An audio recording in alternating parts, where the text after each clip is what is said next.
Bonjour à tous, vous écoutez l'émission Compte à rebours présentée par Thérèse Pan pour Radio Taïwan International.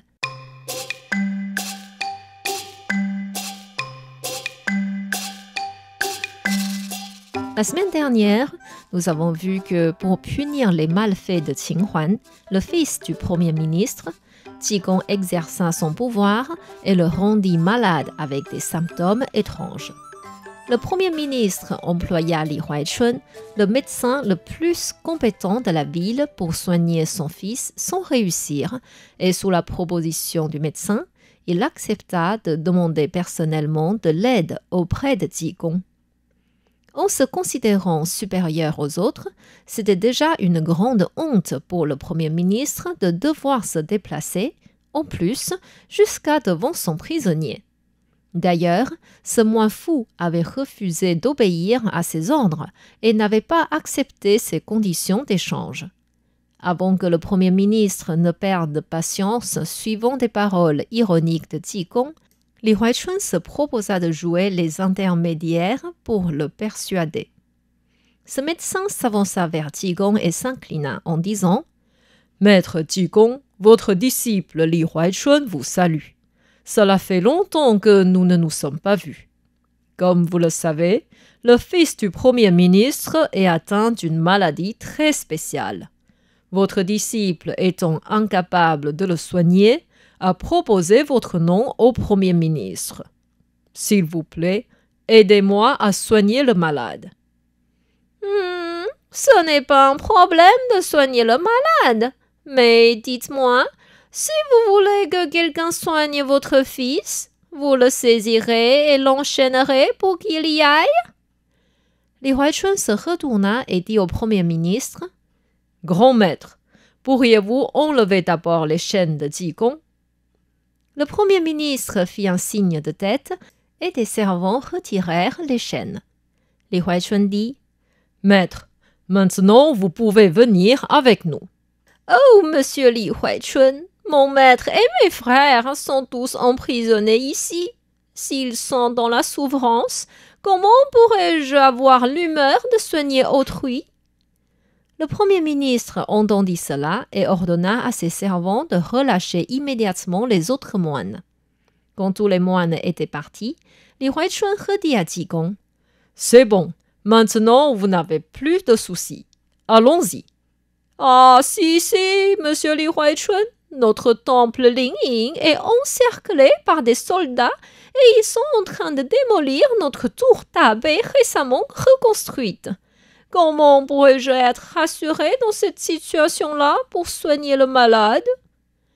Le Premier ministre savait ce que Qigong voulait et ordonna « Faites revenir les soldats et arrêtez immédiatement la démolition. » Li Huaichun regarda Qigong et demanda « Maître Saint, pouvons-nous y aller maintenant ?»« D'accord, si vous voulez. » Il se leva et avança aisément. En voyant son air sans gêne, le Premier ministre se dit « Ce moine se fiche de moi.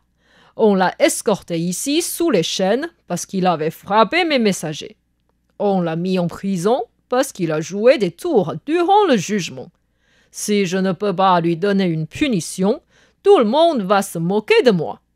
Même s'il arrive à soigner mon fils, je vais quand même démolir leur tour Tabei. » Pendant qu'il raisonnait ainsi, Qigong s'avança tout en disant « Hey, qui fait des bonnes actions aura une belle récompense.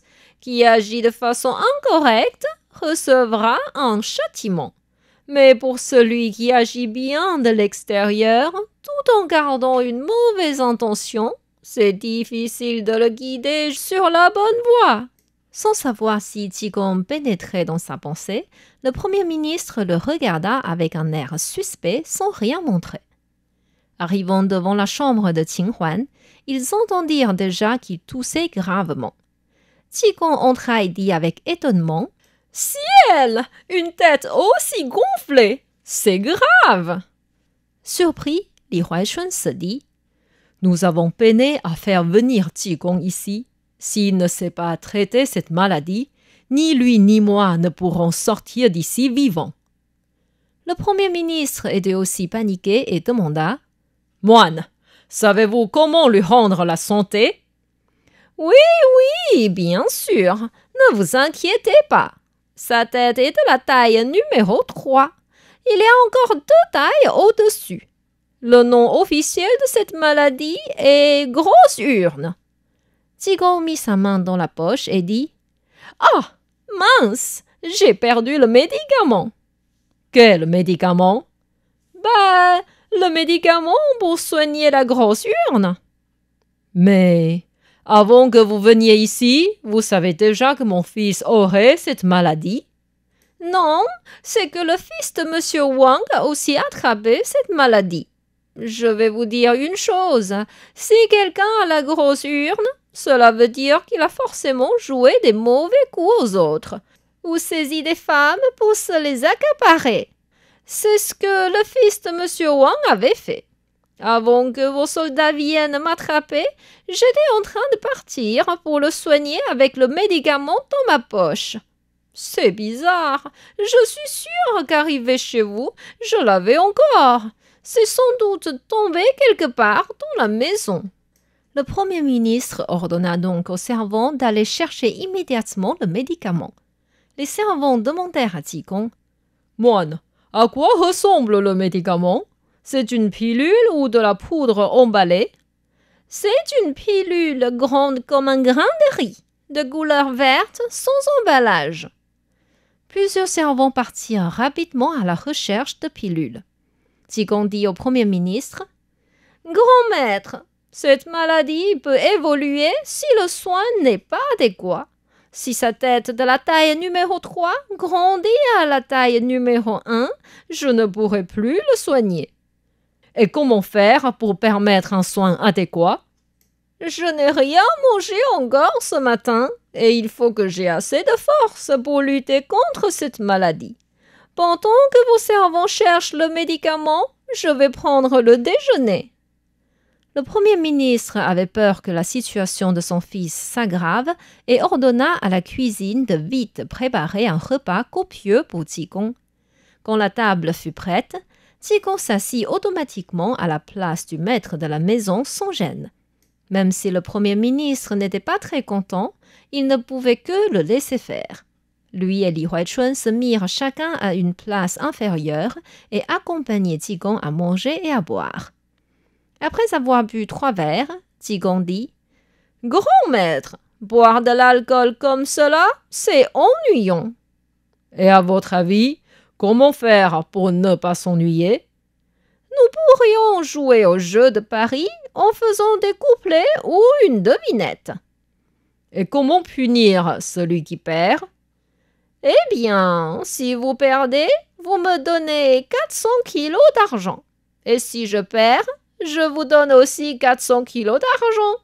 Mais comme je suis un pauvre moine sans argent, vous pourrez démolir complètement la tour Tabé de notre temple à la place. » Le Premier ministre était content de cette proposition puisqu'il avait l'intention de démolir la tour de toute façon et qu'il était confiant qu'il ne perdrait pas. Il dit donc « D'accord, si vous arrivez à imiter ce que je dis, je vous donne 400 kilos d'argent. » Voilà le premier. Lire. Écrire. Fenêtre ouverte. Porte fermée. Bureau calme. Toilette puant. Ha! Vous perdez, parce que mes mots font une phrase. Lire au bureau calme, la fenêtre ouverte. Eh bien, c'est logique aussi d'écrire toilette puant, porte fermée. D'accord, on va faire comme si vous avez gagné. Maintenant, un peu plus difficile. L'enjeu est pareil que tout à l'heure. Le Bouddha défait sa ceinture, attache et détient le moine fou. Tigong prit un verre et répondit « Cette phrase est belle. Et la mienne est « L'empereur exerce son pouvoir, capture et punir le Premier ministre. » Oh, j'ai encore gagné 400 kilos d'argent. Le Premier ministre comprit que ce genre de couplet n'était point difficile pour Tigong et dit « Changeons de jeu. J'ai entendu dire que vous savez lire le passé et l'avenir. Je vais demander à un servant d'entrer avec une boîte. Et vous allez me dire s'il y a quelque chose dedans et ce qu'il y a dedans. Le Premier ministre sortit de la pièce et dit à un servant « Si le moine dit que la boîte est vide, mets un morceau de gâteau dans la boîte avant d'entrer. Si au contraire, il dit qu'il y a quelque chose dedans, entre directement la boîte vide. » Quand tout était installé, le Premier ministre retourne à sa place et dit à Qigong « C'est bon, mon servant est prêt. Si vous arrivez à deviner, je vous donne encore 400 kilos d'argent. Sinon, votre tour tapé sera démoli. » Qigong but un verre et dit « c'est un phénomène extraordinaire. La boîte est vide. » En entendant cela, le servant mit le gâteau dans la boîte et entra vite dans la pièce. Qigong termina sa phrase. « Mais un gâteau se trouve à l'intérieur. » L'empereur et son servant étaient tous les deux étonnés par le pouvoir pénétrant de Qigong. Le Premier ministre regarda l'extérieur et dit « Le temps passe vite. Avez-vous assez mangé? Pouvez-vous soigner mon fils maintenant ?»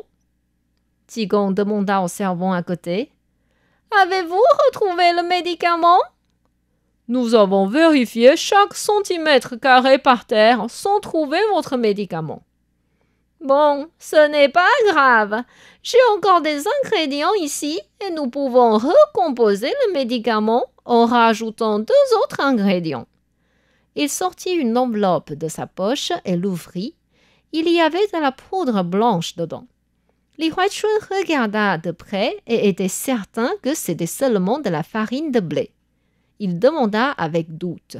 « Quel est le nom de cette poudre ?»« C'est la poudre Tomotoro Toporo. J'ai besoin que vous la mettiez dans une petite bassine en rajoutant une pincée de cinabre, de la sueur et prépariez une brosse. » Comment Qigong pourrait soigner le fils du Premier ministre avec ces ingrédients?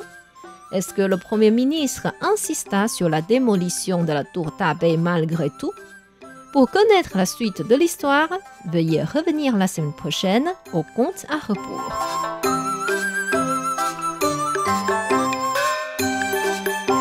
C'était Conte à rebours présenté par Thérèse Pan sur les ondes de RTI.